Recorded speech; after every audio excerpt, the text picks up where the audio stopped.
Welcome back. Rand Paul started out his conversations probably speaking to the college students in the audience. He wanted to focus on hypocrisy in Washington and hypocrisy in general of our politicians, and he used marijuana as a vehicle to discuss that. Probably nothing bothers me more than hypocrisy. So you saw we had this debate about marijuana, and the media didn't quite get it. They're like, oh, Jeb Bush admitted to smoking pot 40 years ago. That wasn't the point. I don't care whether he smoked pot 40 years ago, but I do care that he still wants to put people in jail for something he did 40 years ago. That's hypocrisy. And that's something we ought to talk about, because we had a medical marijuana initiative in Florida just this last year, and Jeb Bush opposed it. And so there are people whose kids have seizures, sometimes hundreds of seizures a day, and they've tried every medicine known to man. Their kids have side effects, and it's not working. I don't know that cannabis oil is going to work for them, but I certainly wouldn't want to put them in jail if they want to try cannabis oil as something for their kids' seizures. My chief of staff's father-in-law has MS. He's now confined to a wheelchair, and he had trouble sleeping. And so for a while, the doctors had him on OxyContin, a narcotic, a powerful narcotic.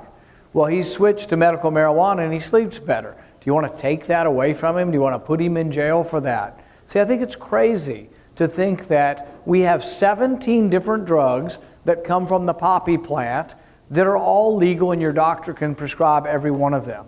Many of them are actually so addictive that they are part of our addictive problem in America. Marijuana, which is less addictive, is not allowed to be prescribed by doctors. It's not even allowed to be studied by doctors. I think 15 doctors or scientists have studied marijuana over the last 40 years because it's Schedule I and it's virtually impossible for researchers to look at. The other thing that goes along with hypocrisy is, think about it. Jeb Bush went to Andover. I have no problem with him being rich. I have no problem with him going to an elite private school. But I think he needs to be conscious of and cognizant of the police don't go to Andover typically, but the police do go to the south side of Chicago. Now, it's not overtly racist. It's not the police are all saying, oh, let's go round up black people, because often the police are black people and often the mayors are. But the thing is that because crime occurs in the big cities, there's more crime, there's more poverty, and there just happens to be more African Americans and more Hispanics. When you look at those who are in jail for drugs, 3 out of 4 are black or brown. But if you look at surveys, white kids are using drugs just as much as black kids. But they don't go to jail because the police don't go to the suburbs so often. So it isn't a big plan, but I can tell you that's the outcome of the war on drugs, is the people serving time are mostly black or brown. And I don't think it's fair. And I think if you're rich and you came from an elite family and you went to Andover, you ought to be hearing this speech. I wish you were here to listen. Because the thing is, that is hypocrisy. It's the very definition of hypocrisy if he wants to keep putting people in jail that did exactly what he did. Think about it. The last 3 presidents might not have ever gotten a chance.